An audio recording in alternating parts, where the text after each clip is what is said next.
Good evening. Just past 9 o'clock on a wonderful Monday night. Spring is on the way, and that can mean only one thing: the Super Bowl is nearby. Joining us on the road tonight is the usual guest, Ed, Nathan, and we have a special guest joining us very soon. Before I introduce our special guest, Before I introduce our special guest, the wonders of life, Ed, how are you doing? I'm very good, thank you, Harrison. How are you doing? I'll get an intro right eventually. It gets better in the second half, unlike some things. Yeah. Nathan, how are you? Good? Well? How's Wales? Yeah. Wales is as it is. It's been so rainy over this weekend. But I'm excited to chat Super Bowl, gents. I think, I wanted Seattle to get there. They did, and I'm really excited for this show. So, yeah.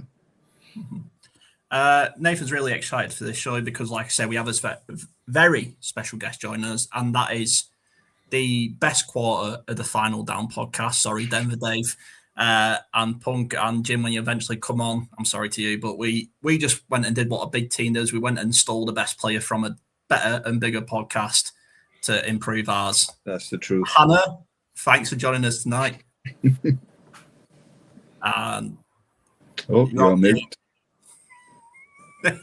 Great start. Great. False start. Wonderful. False start. Yeah, okay, let's try again, shall we? I said, thank you so much. What an intro. No, thanks for your time. It means a lot to us to have other fans on because, as you can tell, with Colts fans, we're going a bit stir crazy from doing the same thing year in and year out for the past 9 years. Quickly off the bat then, I'll open with this question. How are you feeling? Nervous? Yeah, annoyingly so. I shouldn't be nervous. We're clearly the better team. But I feel like if you're not nervous, then you don't watch sport, right? We watch it for the emotion. So, yeah, definitely not feeling my prime, but it's going to be great.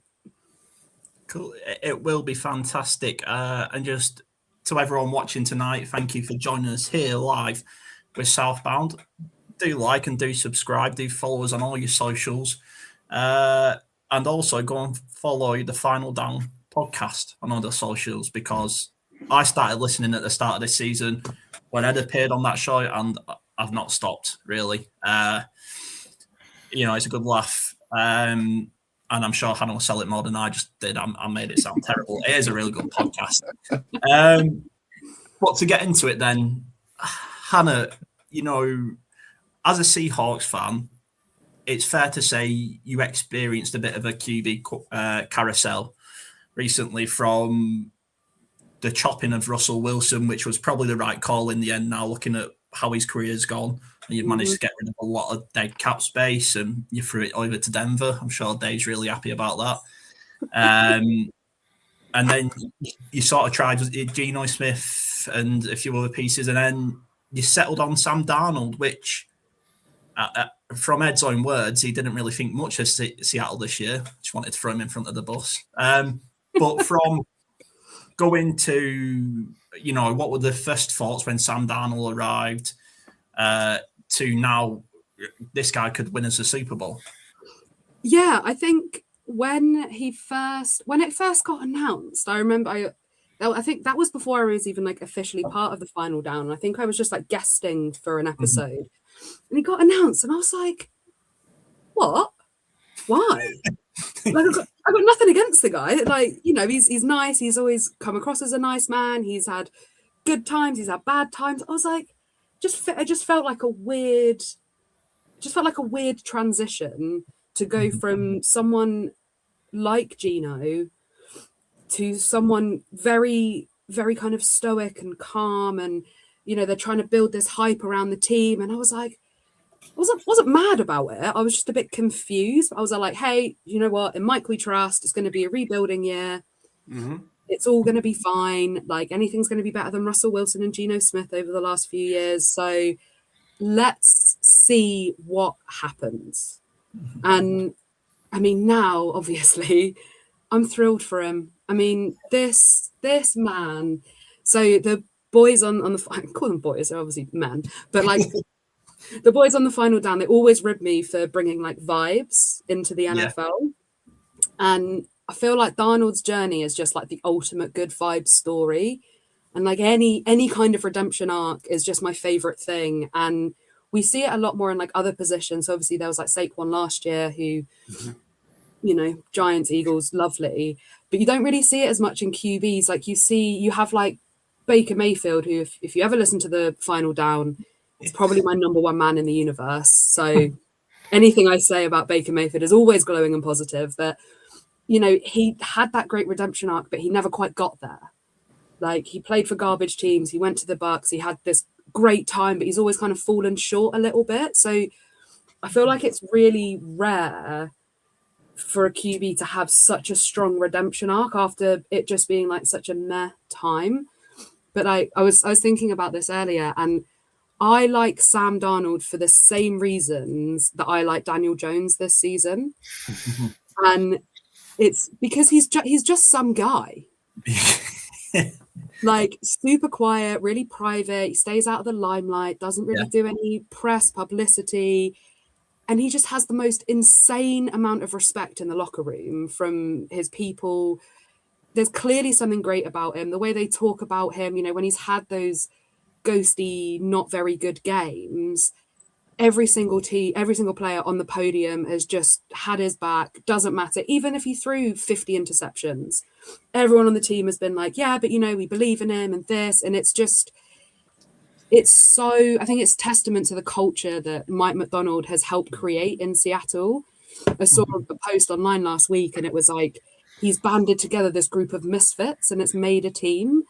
And I think that's so true. Like, it's not like a chip on the shoulder type thing. It's just like hey, we've bounced about around a bit. We've had some struggles, but shall we just do good stuff together and win by the power of friendship? Yeah, okay. Let's do that then. And like, it just aligns with what I love about football so well. This story of Darnold coming in and being like, should we just go to the Super Bowl, gang? Yeah, all right. Sounds good. Like, should I be a more successful 2-season quarterback than Tom Brady? Yeah, okay, cool. Should I be the only quarterback in the NFL to have won 14 games in 2 seasons on 2 different teams? Yeah, let's do that. All right, we'll see you at the Super Bowl. It's just, it's lovely. So lovely. Ed, go on. Can I just jump in there? Just love what you just said there, Hannah, and I agree with that. Brilliant to hear your perspective.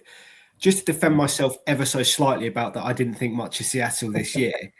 A lot of what you said is more eloquently put what I was trying to say in the preseason, which was, I think Seattle are building something. I just think you're miles ahead of where you potentially should be this year. I'll admit, I did not see you as a Super Bowl team this year at all. I thought you were building something. I didn't see it as a playoff team this year. Okay. I was just like, hey, if we get an even or winning record, we're having a good time. I'll be happy with that.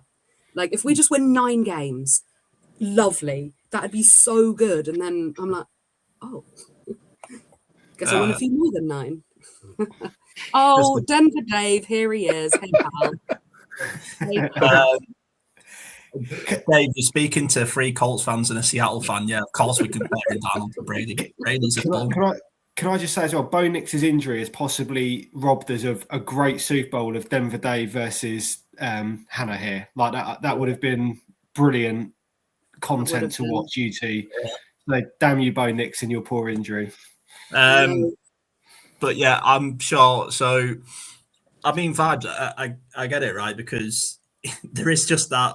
So when Daniel Jones signed for us, we was all like, what? We was all, and then we're all like, well, he's not going to beat Anthony Richardson to a starting job. That's not going to happen. And then he did, and we were all like, oh, what? Okay. And then, yeah, he just played football. Nothing else.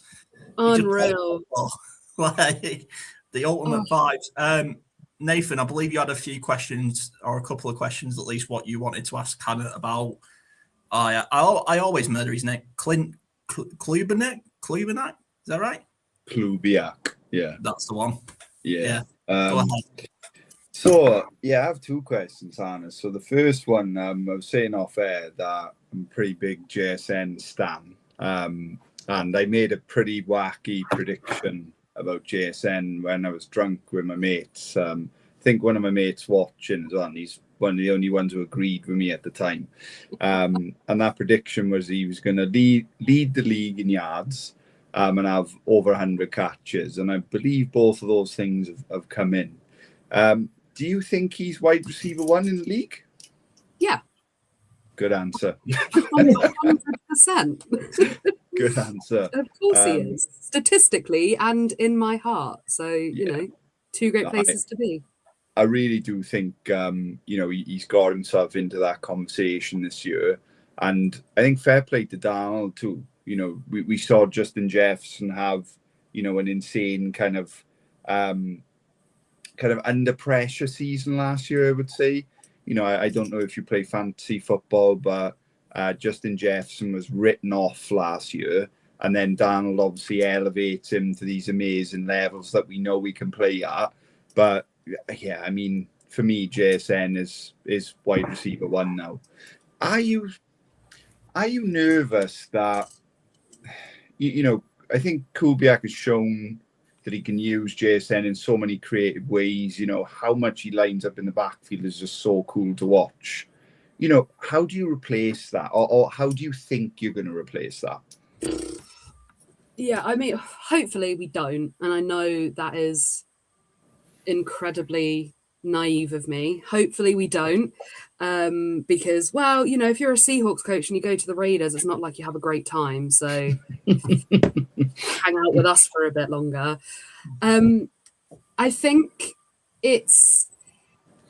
what we've seen, especially the tail end of the season and into the playoffs where, teams were building their defense around JSN, which how exciting to be on a team where like other teams come into you and you're like, oh my God, I'm so frightened for this one player. Like it's been a really long time in Seattle since we've had that, truly had that.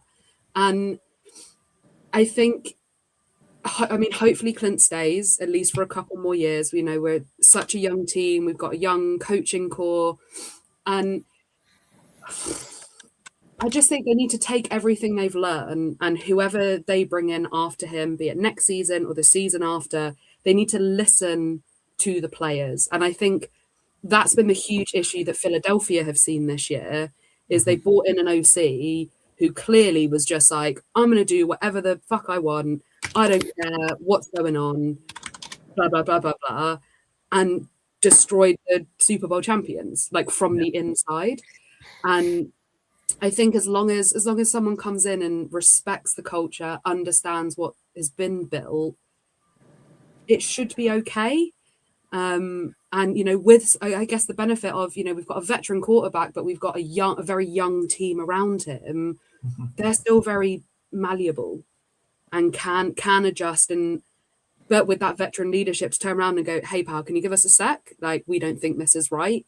Yeah. So yeah, I'm hoping that he goes, no, I'm going to stay with Seattle and win 10 Super Bowls in a row. But football's football, right? Yeah, I mean, from what I'm seeing online, people seem to be predicting there's going to be an internal hire, and it'll be kind of that like coaching tree that the kind of leagues kind of trending towards, right? Where they pick McVay or they pick Shanahan, and you kind of just get that for the rest of your life. But I think Seattle have shown that it works. My other question is more linked to one of your earlier comments, right? Which is, I think we all know you're the better team. Last week I called you the most complete team in the league. I think on all 3 phases. I absolutely love your defense, as much as your offense. How important do you think it is? Because you've hit the nail on the head. You have a relatively young team, right? And the media is building this kind of ethos that the game's won before the whistle's even blown. How important do you think it is for Mike to try and cool that in the locker room before the game kicks off?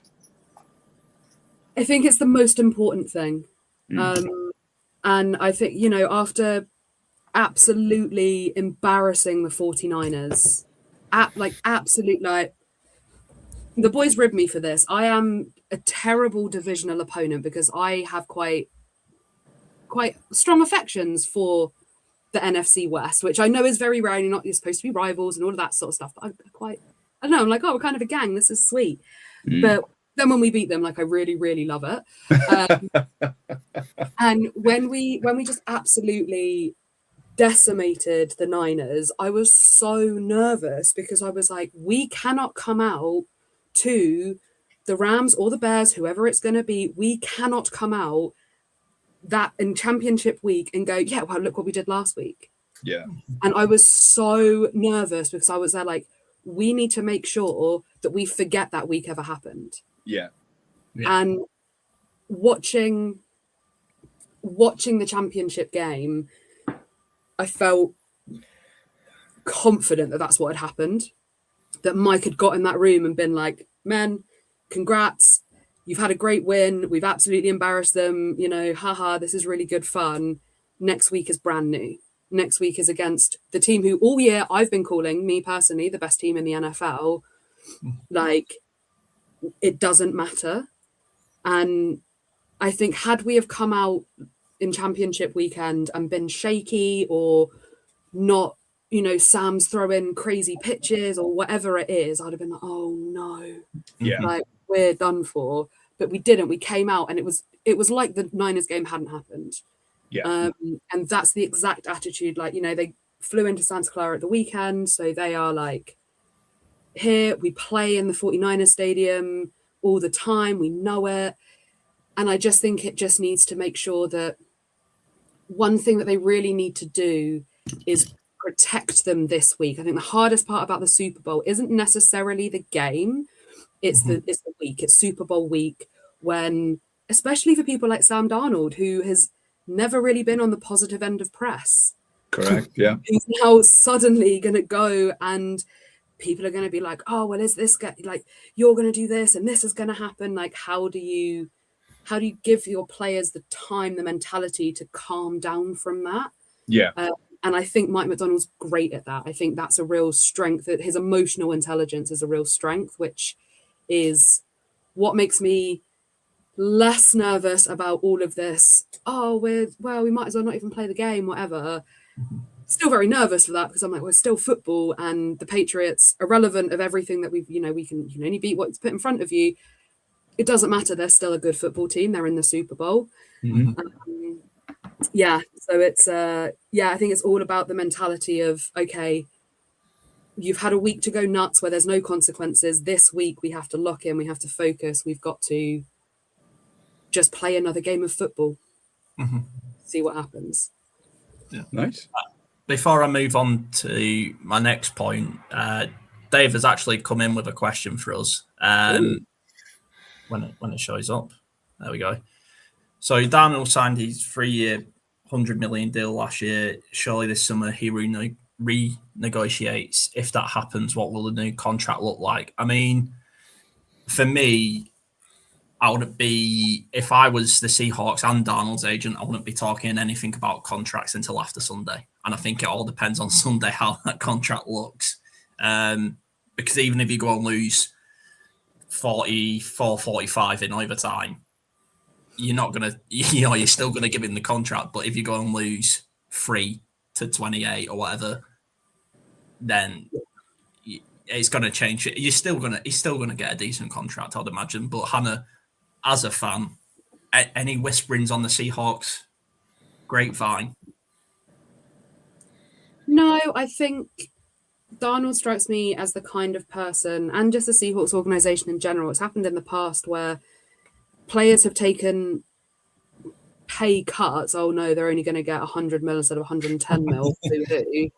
But like they're happy to not impact the salary cap so they can continue to pay other players.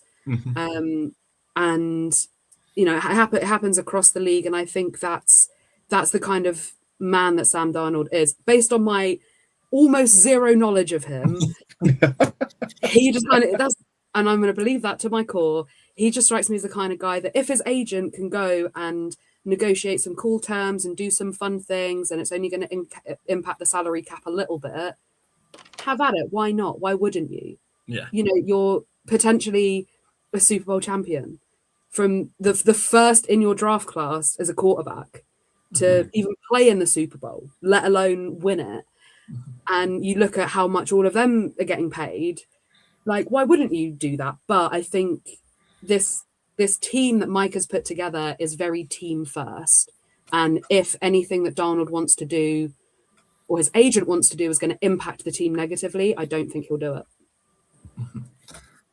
Before I'll let Ed come in with a question, but I've just sort of got to, I guess, often what elite teams and elite coaches struggle with. A lot of people think teams look ahead too far ahead, but often what it is, it's behind them. You, as a Seahawks fan, I don't want to bring up the scars, but we all know the game. But thankfully for you, that was a long time ago. You got no one's probably really in the building that remembers that. So this team doesn't have that scars, whereas it's similar for the Colts, right? With the 08 Super Bowl, I'm still scarred by that bloody onside kick, and we just didn't expect it at all. And, as a fan, we have them scars, but as players, you must feel confident that your team and I'm going to segue into this question, your team and your new young Legion of Boom, they don't have the scars of what happened in that Super Bowl,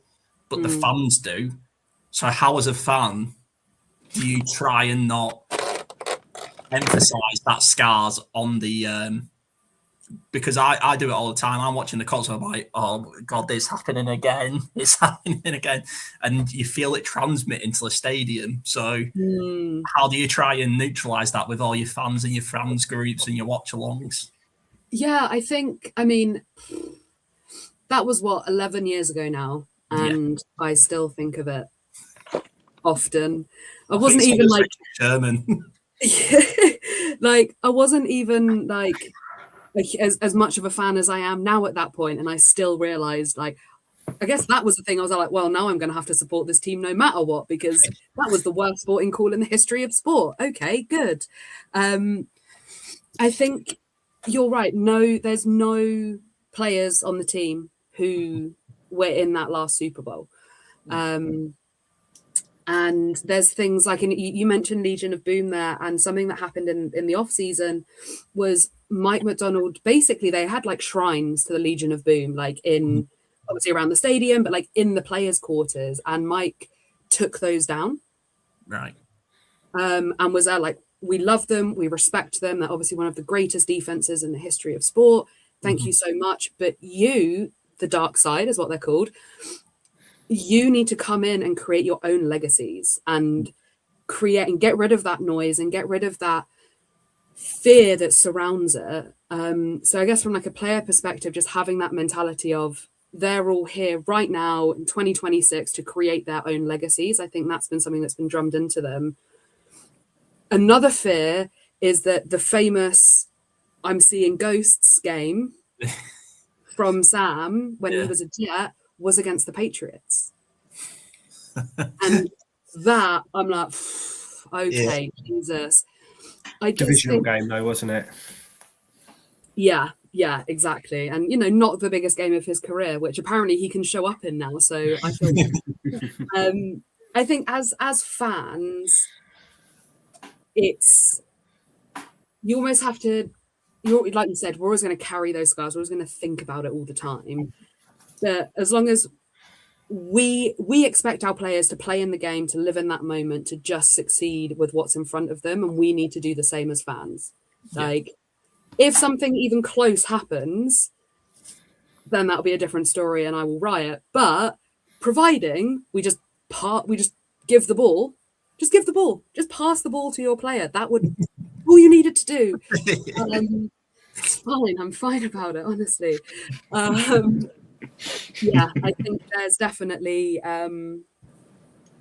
just remembering who this team is, the fact that no one's on the team since then, brand new, and we're the better team. Like, we probably weren't a better team against Tom Brady's Patriots. We probably weren't, but we are this time. Yeah. That is very true. Oh, the Jets. Oh, the poor Jets. So I'll let Ed. Have you got a question? I'm desperately trying to Google because I don't want to be wrong on this. And I know Dave is watching and he will love to pull me up if I am wrong. So I'm going to caveat this heavily with I could be wrong. But there's two parts to this.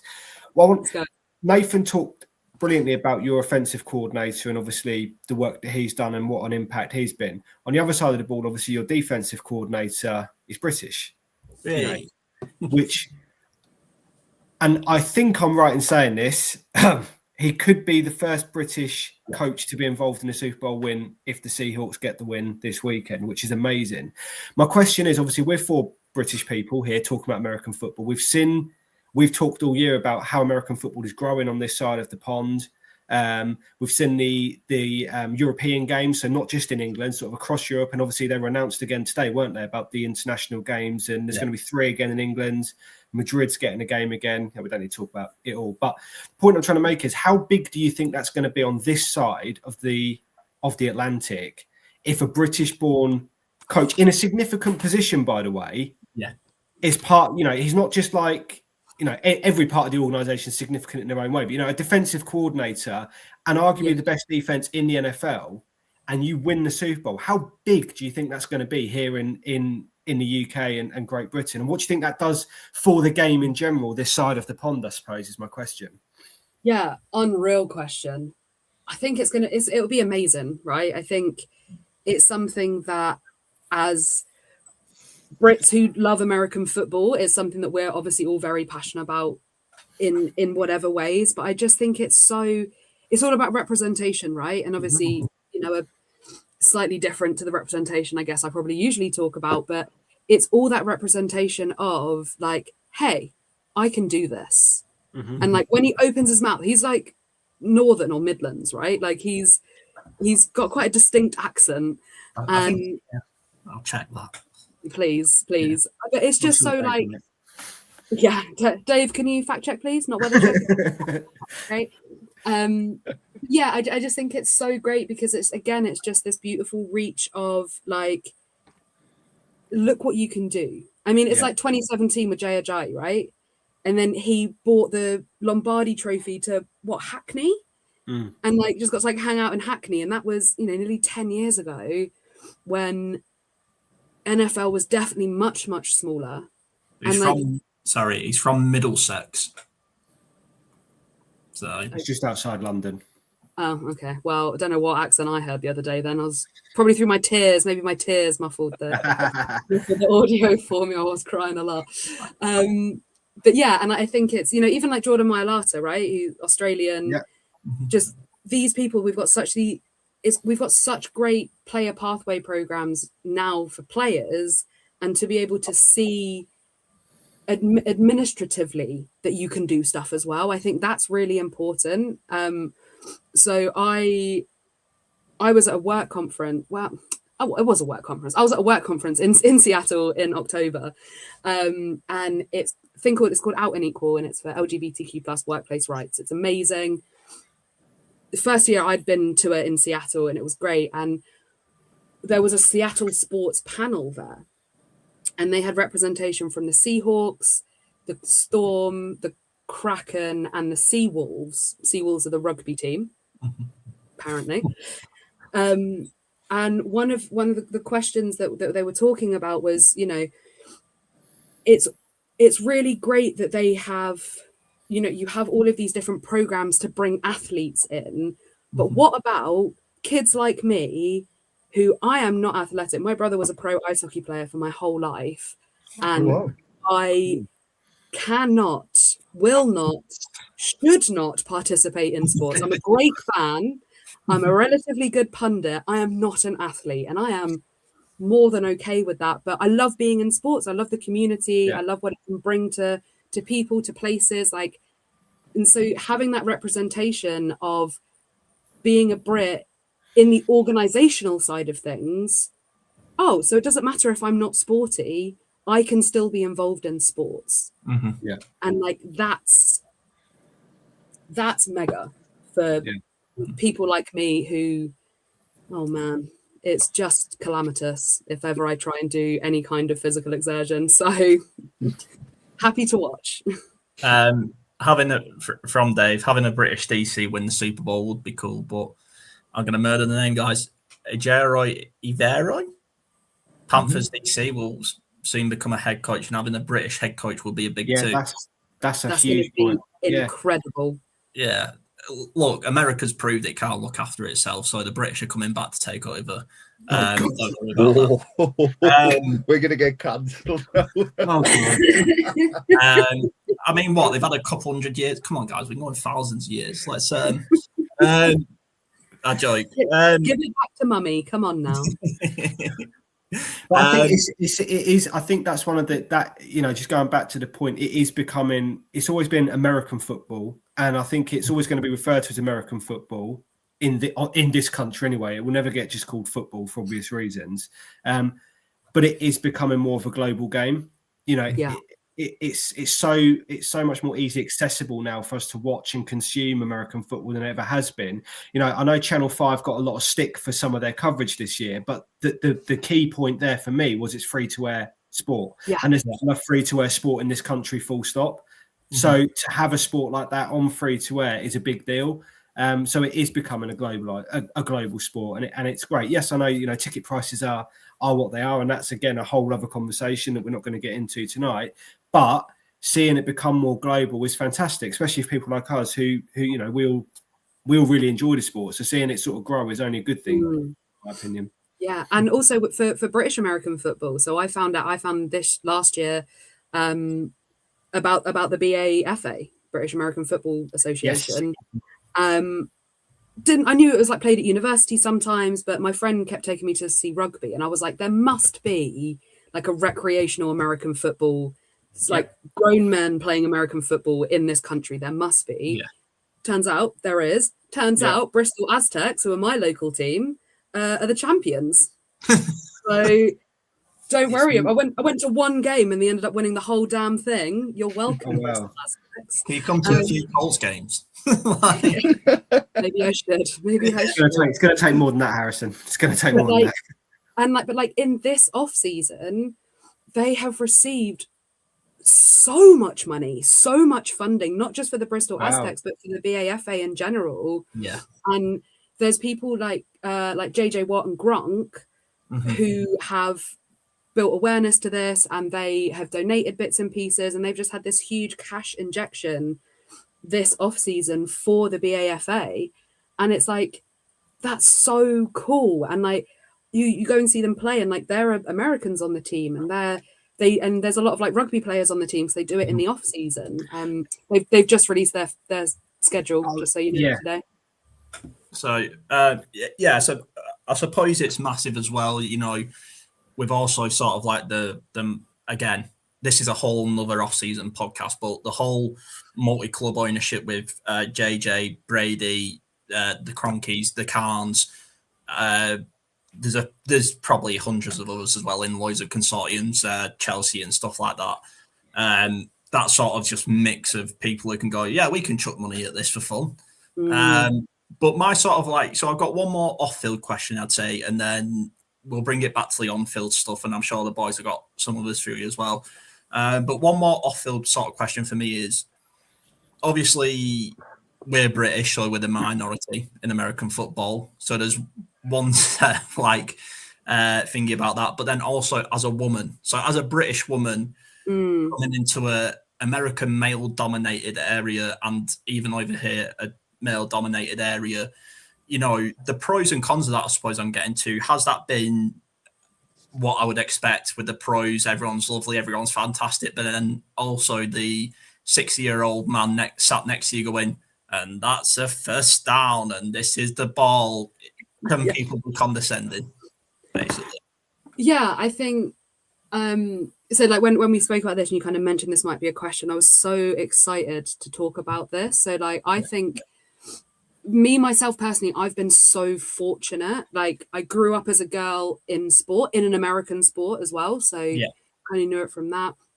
I was introduced to the NFL by a woman.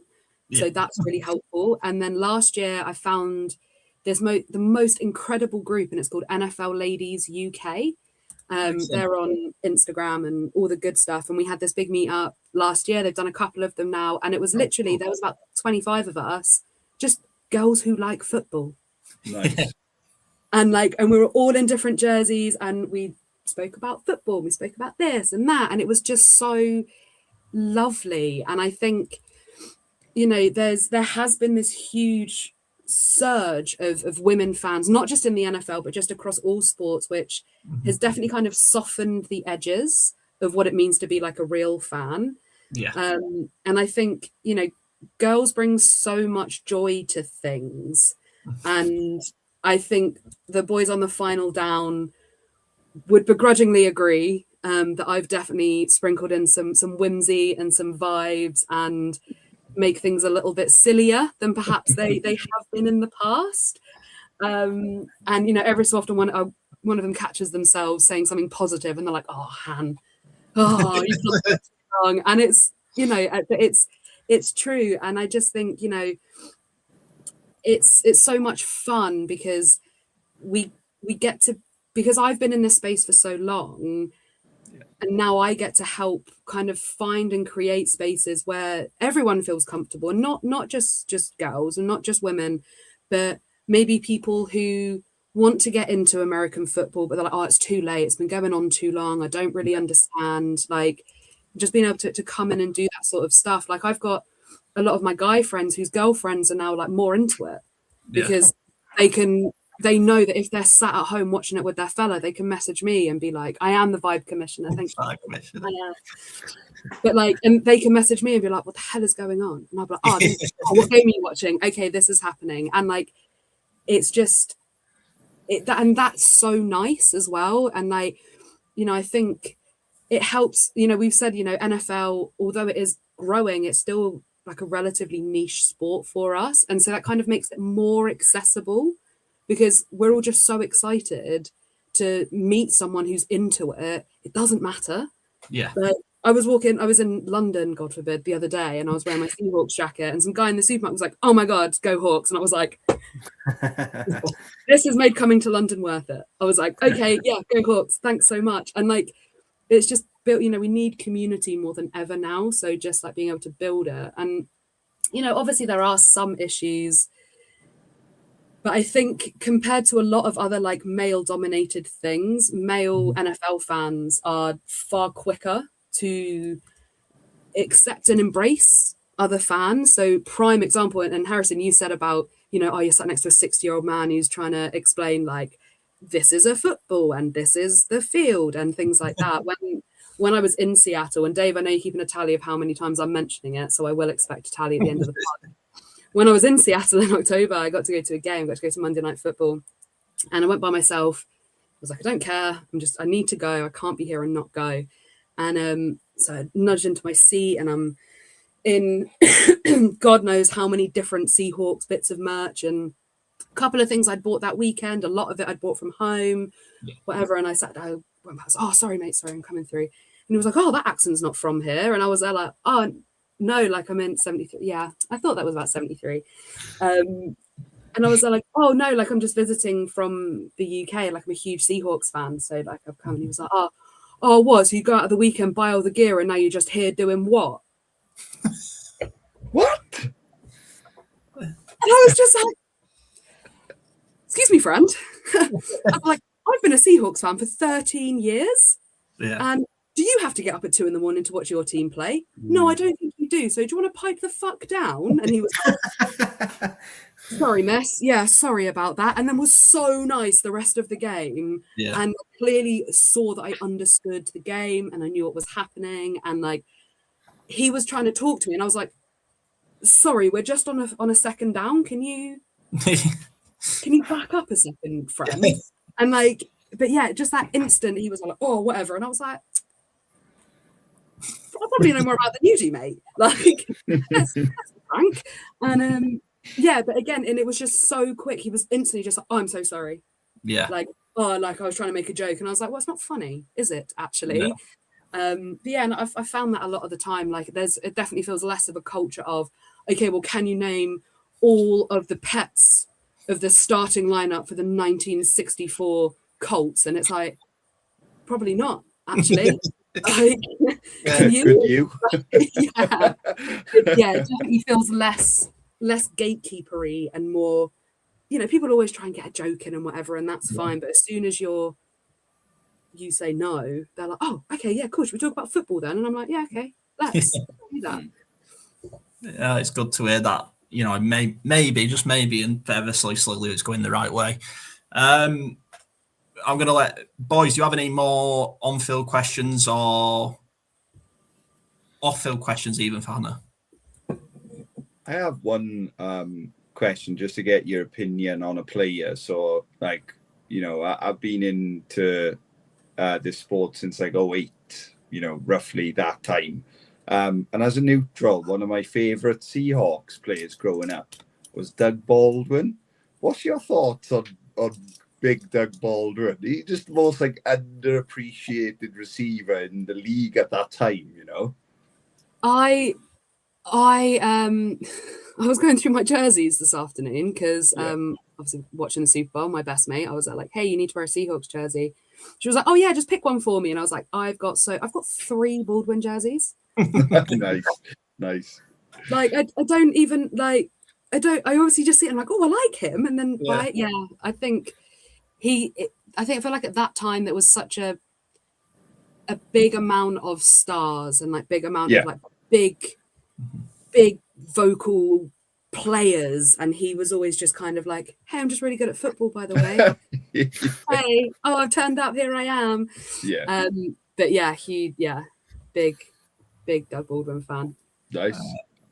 No.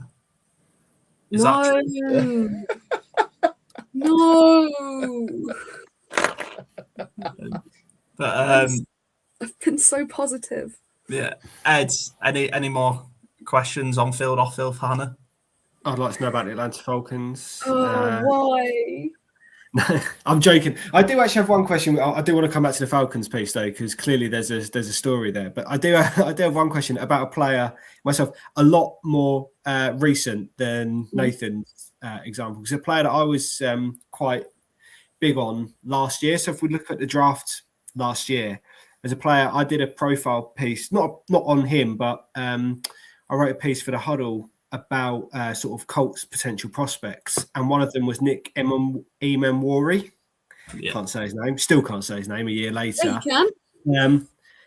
As a potential first round pick, if the Colts did what the Colts usually do, which is not pick what they should do, but this year we did pick what we should do, which was take a tight end, which was great. But Nick Emmanwori was a player that I certainly sort of had high hopes for. He did well in the draft. Potential defensive rookie of the year. And what sort of impact has he had? Because every time I've watched the Seahawks, he's showed up like big time, and seems to be a player that gets moved around a lot. So just interested, tell us a little bit about him and the impact he's had this year, if you don't mind. Yeah, incredible. I mean, I feel like obviously Mike McDonald's a defensive mind anyway. Bringing in someone like Emmanwori is just, if you like defensive football, it's just what you dream about. Like, and I'd love defensive football, which I guess is helpful that my team historically have had a very good defense. He is just, I have to remind myself probably 3 times a game that he's a rookie. Yeah. Like, he's so intelligent and composed and, like you said, just gets moved around, and just whatever he needs to do, he does it, and he does it well. And I think for a defensive player of any age, that's difficult. I think on the offense, defense, similar difficulties, like moving almost like outside your primary position. But to do it as a rookie on a team where everyone on the defense is strong and good and talented, to stand out, I think that's what I'm getting at, to stand out that much in superstar defense as a rookie is just out of this world. Like, and he has just been, oh my God, he's just been amazing. Like, so many nights I'm just like, oh, it's 2 a.m. what should I do? I'll just watch Nick Emmanwori highlights, shall I? And remember too, when he was going through his combine testing, his kind of report was that this was raw. This was kind of like raw talent, and he'd need time and he'd need the right system. And as I think we're all saying, he's just on screen everywhere, lining up in different positions. And I think that's testament to the staff too, because they've gone. It's coaching. Yes, this is our guy, and it's so great to see that with these kind of raw, kind of RAS score athletic rookies. It's a Chris Ballard jackpot. I guess it's a Chris Ballard wet dream, isn't it? That is exactly what that is, mate. Yes. But yeah, no, Nick is. I think Nick gives us all hope that we see the second coming of Bam. Wham Bam, really, isn't it? So my all-time favorite Seahawk, first jersey I ever owned. Yeah, we all love Bam. I think your first round pick hasn't done badly either, has he? I mean, we know a thing or two about sort of future Hall of Famer lineman in the first round, and it's a bit early for Gray's Abel, obviously, but he's been unbelievable. But both your first round, your first two picks, put my teeth back in, have come in and made a huge impact straight away. You can't really ask much more for that than that, can you? When you're drafting players, I think one of the greatest do you know what, the thing that game we did again before I was like fully on staff Final Down, I came on and Finn and I did like a Seahawks thing. Ed, that was, you did the Colts version, didn't you, with Dave? I did, yeah, where I said the Colts are going to make the Super Bowl, yeah. And, which for the first half of the season didn't seem crazy. I looked like Nostradamus, I know. And then it just, it all went to Chris Ballard's usual. And it was very sad. But we did this and I said, it's so nice to feel excited at this point in the season, as in post-draft preseason, because for years and years and years and years and so many years, I'm like, we need a better O-line. Yeah. Like we need a better O-line. And the fact that Gino, God bless him, has gone to the Raiders, and Pete Carroll's idiot son has gone with Pete Carroll, who now continues to be the worst O-line coach in the world. It just goes to show that you bring someone in, he goes, oh, should we get an O-lineman? And everyone's gone, yes, please. And like his first press conference, he was like, we know we need work on the O-line. And I was like, sorry, have you just first day on the job and you've addressed the problem that's been going on for like the last 5 years? Like, is this real? Like, okay. And then to say it and then to actually do it. Mm-hmm. Well, I was not prepared to be excited that early in the season. But yeah, and again, like you all said, it's down to the coaching. It's down to bringing these people in and going, we trust you. Like this is a culture of trust and respect. And if you play here, you will be given that trust and respect as long as you earn it. And everyone's gone, yeah, all right. Okay, yeah, I'll just play like a 10-year veteran on my first season and change the course of the team. Okay, yeah, that sounds fun. Like, lovely. So, go on, Nathan. I'll let you go. Have we had a question come through about Hannah's thoughts on a certain player, or should I ask it? You can ask it, yeah. Has the question come through? I don't think so, no. No, that's cool. No. A question about the... I'm going to shout out one of my mates. He's a big Seahawks fan. He's watching now. And it's just so fitting because we're talking about O-line. Tom has the most passionate hatred for your right guard, Bradford. And it's so funny because we've spent a lot of time... You're laughing, so this must resonate with you. So we've spent like a lot of time together, watching the playoffs and stuff. And it just like every time Bradford's just messing up and, blocking his own players and stuff. Like, what's your thoughts on Bradford? Do you think he can turn it around in his career? Oh, man. Is your friend Jim from the Final Down? Is every conversation I've had with him this season. Oh, man, just what a dud. What a dud. Like, the sign of a good line is that you don't notice them. Mm-hmm. Like in the middle of the play, you don't notice them because they're all just together. Why is it that yeah, he might be the Super Bowl MVP for the New England. Why is it that every other play he is 10 yards away from literally anything? Yep. Like, I will say, in the playoffs, he has definitely been less bad. Yeah. Is that a compliment? Yeah, I think so. Yeah. He's and the problem is as well now, because we have such a strong line. Before, when everything was a bit calamitous and no one really knew what they were doing, you kind of like blend in and be like, oh, that's fine. Yeah. Yeah. But now, because it's so good, I just think he needs to be smarter. Mm-hmm. Like football wise, you can just see like he is just bewildered at every turn, at every play. He's like, I don't know where I'm supposed to be. I don't know what I'm supposed to be doing. I'm just going to stand here and hopefully someone runs into me and then I'll look good. And I don't like talking badly about players because, as you know, the vibes commissioner, it is my duty to bring positivity. But Jesus, like, I mean, just be better at football, mate.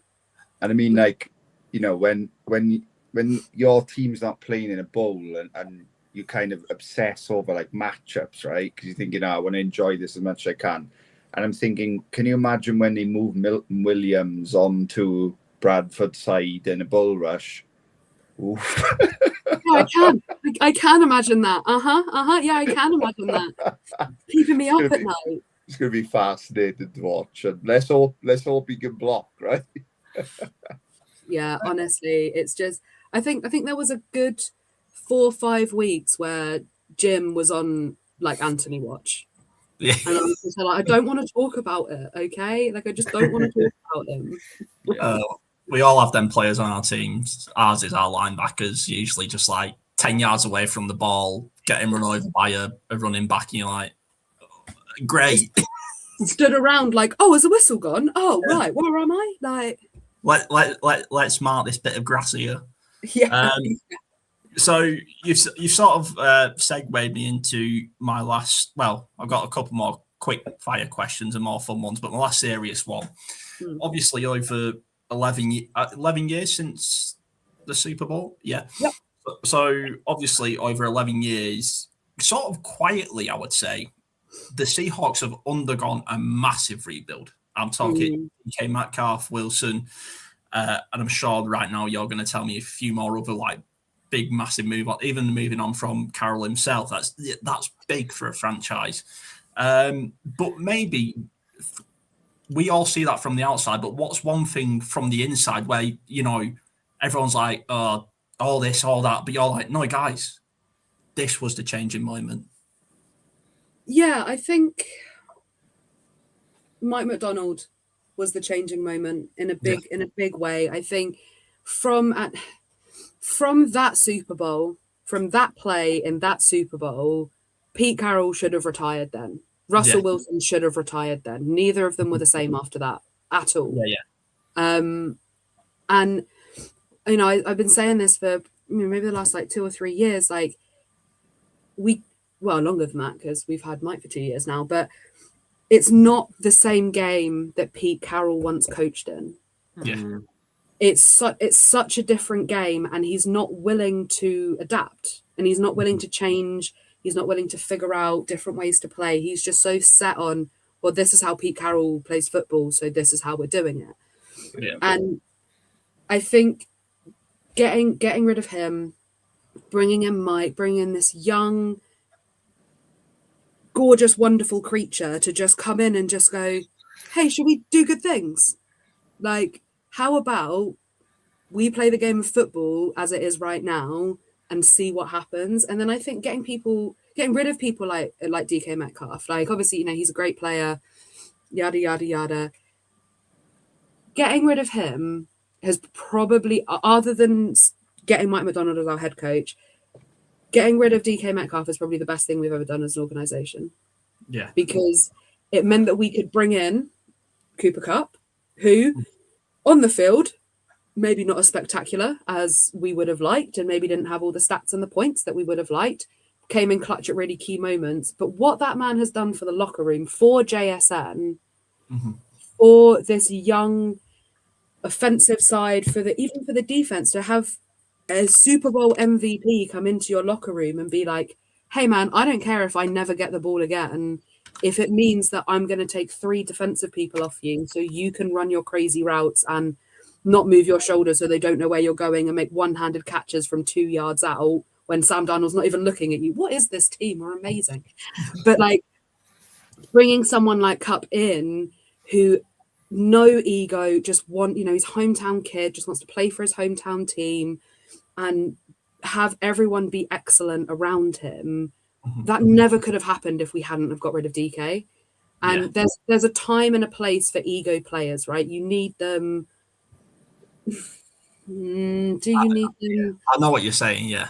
Yeah, but when you're a team like Seattle, where things have been a bit rough, and because I think like we've not been terrible. I think it is. I don't know, as Colts fans, maybe you can tell me, and that was way harsher than I anticipated it being. I'm so sorry, but like, is it worse when your team is just average for years, or is it worse when your team is? No, it's worse when you're, especially with a GM like Chris Ballard, who's on day 2 he's going to draft 9 defensive tackles and miss at every single one.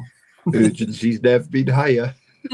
Also, I mean, Hannah, you podcast with Jim, who's probably quite pissed off as a Pittsburgh fan, and they make the playoffs at least, right? We're just a slightly shitter version than Pittsburgh. So imagine how we feel. But I mean, at least your quarterback has a real woman in his life, unlike it's just an ayahuasca-based AI fantasy. And I think that is the difficulty though. When you're just like average, when you're not good enough to get a first round pick, you're not really good enough to get into the playoffs, you're just kind of there and existing. It's hard. You can't have an ego player on a team like that when you need to rebuild and you need to get the energy back and the vibes back and get the grit back and figure out who you are as a team. So yeah, I think getting rid of Pete and hiring someone born in this century was super important. And I'm not a fan of Pete Carroll. And getting rid of a player like DK Metcalf, who in his own right is wonderful, but just not a good fit for Seattle.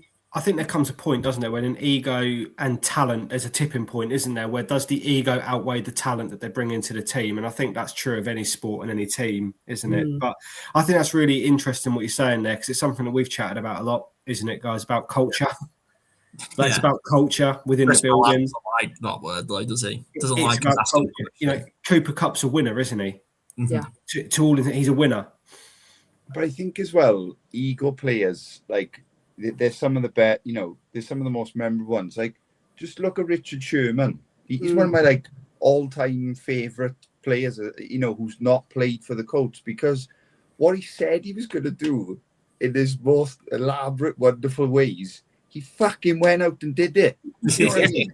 And he stood on business afterwards as well. Yeah. That Crabtree interview it's an all-timer, and I remember watching it live, just going, this is the best thing I've ever seen. It was confidence, like personified. You look at like Aqib Talib, Megatron, Ocho. They had these big mouths and they did what they said. And I think DK had the big mouth, but would often drop everything as well. So I think that's probably the outside view I would give personally. Is I think it was right to move DK on, because when I knew JSN was coming to you, I was like, this is the future. This is the future. You need the money to pay him. Yeah, 100%. And thank God we did. So, Ed, Nathan, any more questions? No, good year, mate.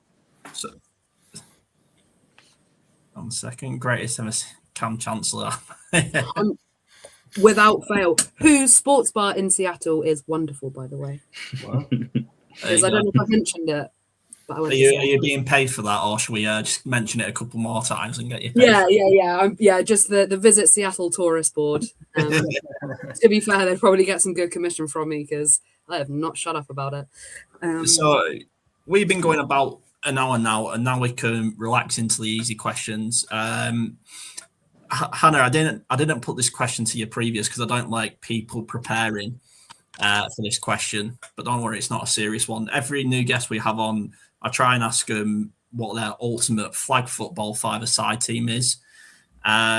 So for us, obviously, it includes a lot of Colts players. For you, it could be Seahawks or it could be anyone. But essentially, from you, I need a quarterback, a wide receiver, a running back, a tight end, and the defensive player. And yeah, current, all time. It can be current. It can be all time. Jesus. Okay. Yeah, this is why I like putting people under pressure. Okay. Okay. Quarterback, Jalen Hurts. Wow. Wow, I did see that coming. Yeah. Welcome. Wide receiver, JSN, obviously. Running back, Marshawn Lynch. I don't know how to think about that. Obviously. Tight end, Gronk. And defensive player, Cam Chancellor. I like it. That easy. And obviously, you're just going to push it all the way because you've gone for the biggest lineup I possibly heard. Yeah, right. What else would we need? So then, I guess at this time of year and when your team's in the Super Bowl, there's only one question left to ask, and that's predictions. We'll save you to last, Hannah. And I will encourage homerism, as I believe every year the Colts are going 17-9 until they don't. But Nathan, we'll start with you. Your prediction for the Super Bowl and maybe a hot take. Hot take. I think Travion Henderson will maybe be lucky to get one carry in this game. And I think that JSN is going to absolutely destroy Christian Gonzalez, and it'll be like when I'm gonna have to get this dig in for Denver, Dave. It'll be like when Josh Downs destroyed Pat Surtain earlier on in the season, because the Seahawks have a coordinator that trusts his best players and screws on the other side. Put JSN on them, they're going to win. I've got Seattle 24, New England 17. I think it's going to be a tight affair. But I think the first half, I just think the Seahawks are going to take the lid off, and it'll be enough. You know, I've got them winning by 7. I think Dave might still be a bit salty about 3 turnovers. Yeah. Put money on that, Dave. That'd be a massive one. Ed, I think the Seahawks will win. Simple. Yeah, I think Seahawks will win. I think it'll be close-ish, but I think Seattle will pull away. My hot take, it won't happen because they're not going to win. But I think we're going to see an MVP-style performance from Drake May, much like we did with a couple of years ago when Jalen Hurts should have got the MVP against Kansas, but obviously because Kansas won, he didn't. I think you're going to see that level of performance. Drake May's going to put New England on his back, but I think Seattle are too good in all facets of the game and win it, despite Drake May's bests. So far, we're 2 for 2 on Seattle. Harrison? Boys, you know me. I fucking hate the Patriots and I hate Mike Vrabel. How they've made it this far is a flat-out joke. No, I won't diminish them getting to the Super Bowl, even though all they do is cheat. But what I will say is the Seahawks have been fantastic this year. And I think Minnesota are regretting every second of getting rid of Sammy D. And it's not just a fluke. And I think what I love about him, he's proved it doesn't matter where you're drafted, and it shouldn't matter about where you go. It's about how you react. My hot take is Drake May throws a pick 6 on the last drive of the game, or a pick it would be on the last drive of the game. And it's going to be, I love a narrative. It's going to be a complete flip, but it's a rewrite of history. Yeah, I can just feel it might be a chuck up, like just a hit and hope, but I feel like the last drive will be a Patriots drive to try and win it, and he's going to throw a pick. I'm going to go. It's a full circle moment, so I'm going to go for, like I say, Vrabel's the next Titan and the next Patriot, so I just no love for them. But Seahawks 27, Patriots 20. And Hannah, your turn to end out the show for us. Again, thanks for being such a great guest and coming on and giving us some good vibes, because we've not had great vibes recently. So I know if I'd have known you needed the good vibes, I would have come on much sooner. I promise. I can always find the good in things. So I'm gonna let you now talk your team up and tell us why the Seahawks are winning the Super Bowl. Seahawks are winning the Super Bowl because we are incredible at all phases. I think it's either going to be super close 3-4 point game, or it's going to be Seahawks 45, Patriots 12. Yeah, basically that's what's going to happen. I think it's as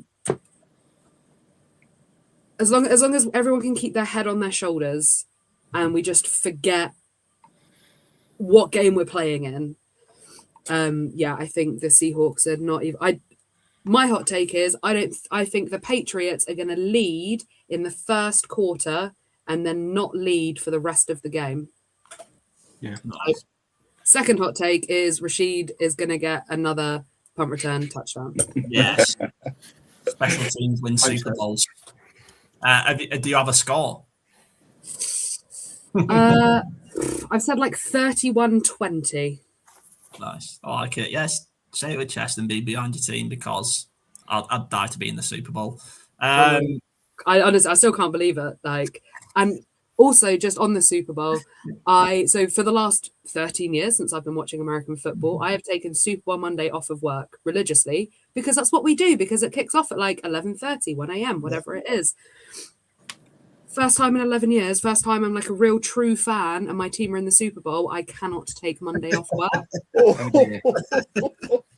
I am running a 200-person 2-day event.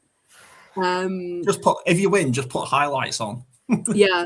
And so luckily I've managed to say, hey, we're not starting the day until 1 p.m. on the Monday. I'll be in office from 11 a.m. maybe.